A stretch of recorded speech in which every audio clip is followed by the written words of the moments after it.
হ্যাঁ ভোট মানে পাকিস্তানি আর না ভোট মানে ভারতীয়, আবার অনেকে বলতেছে যে হ্যাঁ ভোট মানে বাংলাদেশি। আসলে ভাই এগুলো সব বাদ দেন, আসেন একটু জানি নেই হ্যাঁ ভোটটা কি, আসলে না ভোটটা কি, এবং হ্যাঁ ভোট হলে কি হবে আর না ভোট হলে কি হবে। তা আমরা শুরুতেই জানি যে হ্যাঁ ভোট যদি জয়যুক্ত হয় তাহলে কি হবে।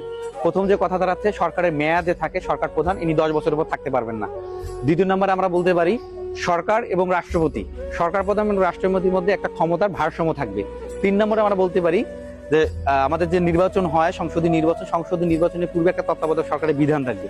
এই তত্ত্বাবধায়ক সরকারে আবার কি থাকবে, নির্বাচন কমিশন এবং পিএলসি পাবলিক কর্ম কমিশন থাকবে, এবং সরকার দল এবং বিরোধী দল এই দুই দলের সমন্বয়ে কিন্তু আপনার তত্ত্বাবধায়ক সরকারটা গঠিত হবে। কত সুন্দর বিষয়।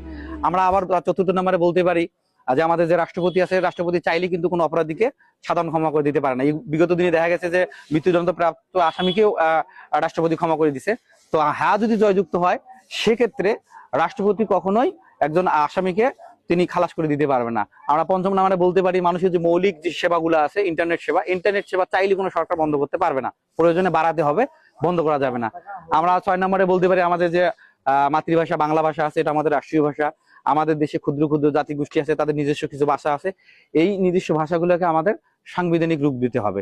এইগুলো হলো হ্যাঁ যদি জয়যুক্ত হয় তাহলে এইগুলো হবে, আর না হলে কি হবে, যদি না জয়যুক্ত হয় তাহলে এই পরিবর্তনগুলো আসবে না। এটা সম্পূর্ণ আপনার আমাদের চাই, আমরা যাকে যা পছন্দ করো, যদি পরিবর্তন চাই তাহলে অবশ্যই হ্যাঁ দেবো, পরিবর্তন না আসলে আমরা না দিয়ে দেবো। আসলে ভাই ভারতীয় পাকিস্তানি বলার কোনো প্রয়োজন নাই, আমরা সব মিলিয়ে আমরা বাংলাদেশি, আমরা বাঙালি, এটাই আমাদের পরিচয়। 2য় নম্বর, আমরা জানি যে জুলাই যোদ্ধা ওয়াসিম আকরাম মারা গেছেন, আমাদের রংপুরে মানুষিত আমি আবু সাইদ ভাই, শহীদ আবু সাইদ ভাই মারা গেছে।